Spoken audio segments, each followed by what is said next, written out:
The wedding of Gabriel and Beatrice was the talk of the town. It held in the eastern part of Nigeria, and there was enough to eat and drink. The joy that filled the air was contagious.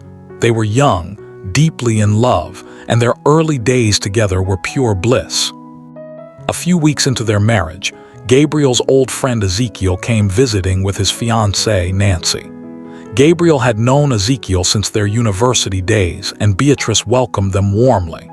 That afternoon, Nancy insisted on helping in the kitchen. When the meal was ready, she took charge of serving, joking that Beatrice needed to rest and enjoy being a newlywed. But as she moved around the dining room, Gabriel's eyes followed her. Her laughter, her charm, something about her presence caught his attention. Beatrice noticed none of it, nor did Ezekiel. They were old friends after all. A week later, Gabriel bumped into Nancy at the supermarket.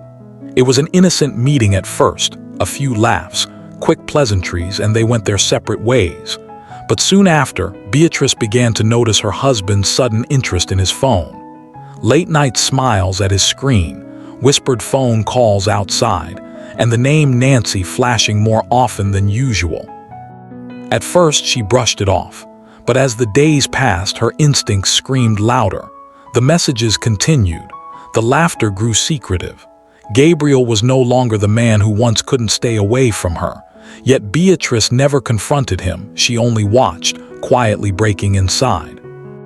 Then one afternoon, Nancy came to Gabriel's office bringing him food. It didn't end there. Later that evening, they met again at a lounge, where they danced and shared moments they were clearly not supposed to share. This was wrong in every way.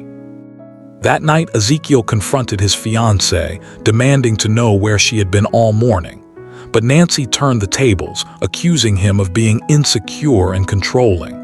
The argument grew heated, and in anger, Nancy stormed out of the house.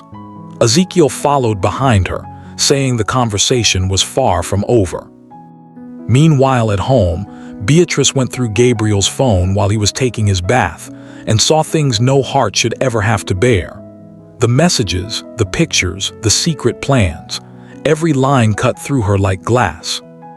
As tears streamed down her face, she heard Gabriel humming in the bathroom, unaware his world was quietly collapsing. At the same time, Nancy and Ezekiel's argument continued, now at their bedroom that used to hold love.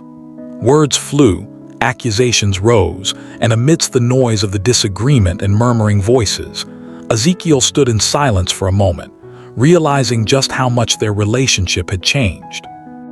The next morning, Beatrice, drained and numb, decided she needed to speak to someone who understood her pain. She called Ezekiel. They met later that day at a quiet drink spot. No words could capture what they felt: betrayal, disbelief, heartbreak. They sat there, two broken souls bound by the same wound. What do you think happens next? Share your thoughts in the comments. Stay tuned for the continuation as we wrap up this story.